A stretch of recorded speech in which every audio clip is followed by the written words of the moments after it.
আসসালামু আলাইকুম। ঈদ মোবারক বন্ধুরা, আশা করি সবাই ভালো আছেন। আমি আমার গ্রামের বাড়িতে আছি।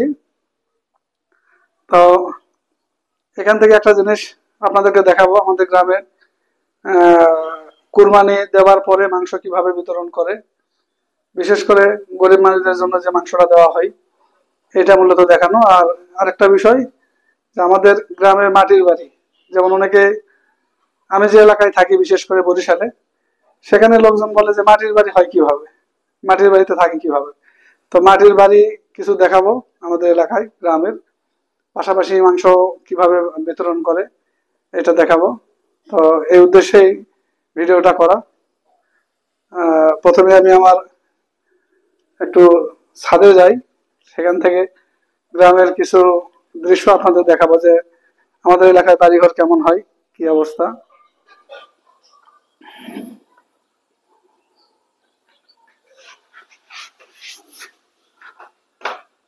তো আসলে গ্রামের আমাদের এলাকায় বাড়িঘর কিন্তু খুব ঘনবসতি।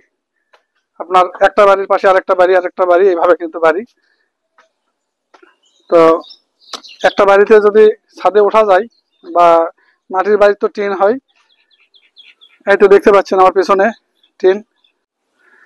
এই যে দেখেন, আমার ছাদ থেকে যদি আরেকটা ছাদে পার হই, বা আরেকটা বাড়িতে যদি পার হই, তাহলে মোটামুটি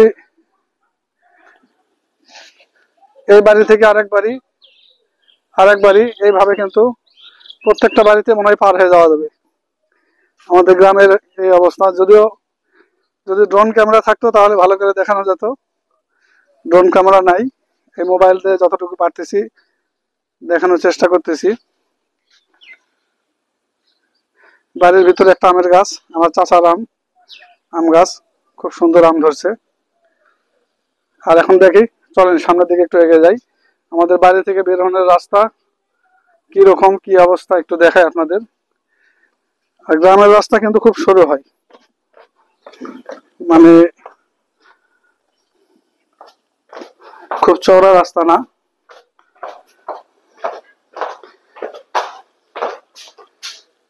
মা বাবার দোয়া, বিসমিল্লাহির রহমানির রহিম, এটা আমার মূল ফটকে দেওয়া আছে।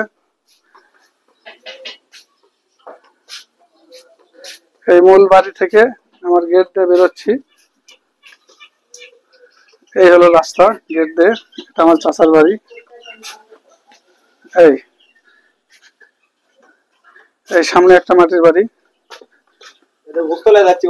এই যে কুরবানির গোস্ত নিয়ে আসতেছে। পাশাপাশি এই বিশেষ করে এই গলিটা দিয়ে আমাদের যাওয়া আসা হয়। আমরা এই গলি বলি আর কি রাস্তাটাকে। খুব ছোট্ট সরু রাস্তা, করার কিছুই নাই। গ্রামে থাকলে এইভাবে এই পরিবেশটা মেনে নিতে হবে, এখানে করার কিছুই নাই।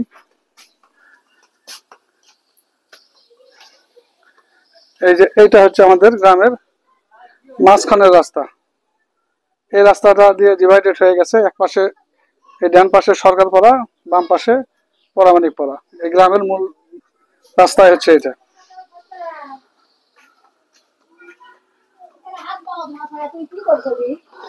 তো এই রাস্তা দিয়ে আমরা একটু সামনে আগে যাই। এটা হচ্ছে আমাদের মসজিদ, এটা মসজিদ। এই হচ্ছে গ্রামের পরিবেশ। পাশাপাশি মাটির বাড়ি, এই যে দোতলা দোতলা মাটির বাড়ি, একতলা মাটির বাড়ি। এটা আমার বড় ভগ্নিপতির বাসা, দোতলা। অনেকে বলে যে মাটির বাড়ি দোতলা হয় কিভাবে। এই যে আপনাদেরকে একটু দেখাই যে কিভাবে দোতলা হয়, এবং খুব মজবুত হয়। বাড়িটা কিন্তু খুব মজবুত।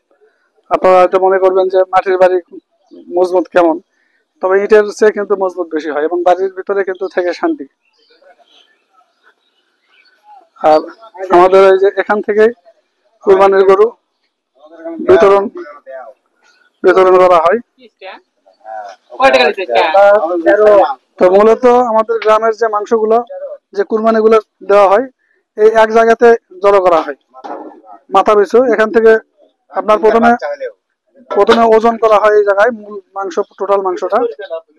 তার পরবর্তীতে আপনার বাড়ি প্রতি যে কয়জন লোক আছে, এটা মাথা প্রতি ওজন করা হয় এবং মানে হিসাব করতে হয় আগে। এই যে আসতেছে, এই যে মাংস আসতেছে, প্রত্যেকটা কুরবানির মাংস একত্রিত করে তারপরে এটা বিতরণ করা হয় আর কি। এবং এই সিস্টেমটা আমাদের আদিকাল থেকে চলে আসতেছে, খুব ভালো একটা সিস্টেম। বিআই বিআই কিছু বলে দেন।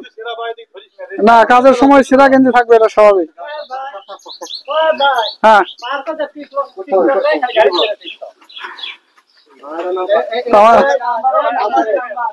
আমার এক ভাই আছে, বড় ভাই আছে ওখানে। তো আমাদের এই সিস্টেমটা খুবই ভালো।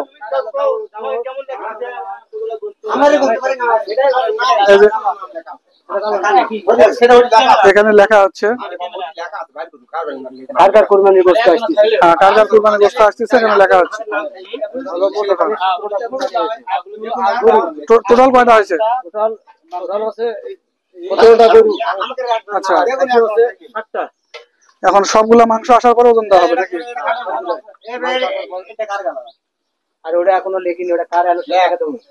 তো মোটামুটি আমি একটু আমাদের গ্রামের চিত্রটা দেখানোর চেষ্টা করলাম।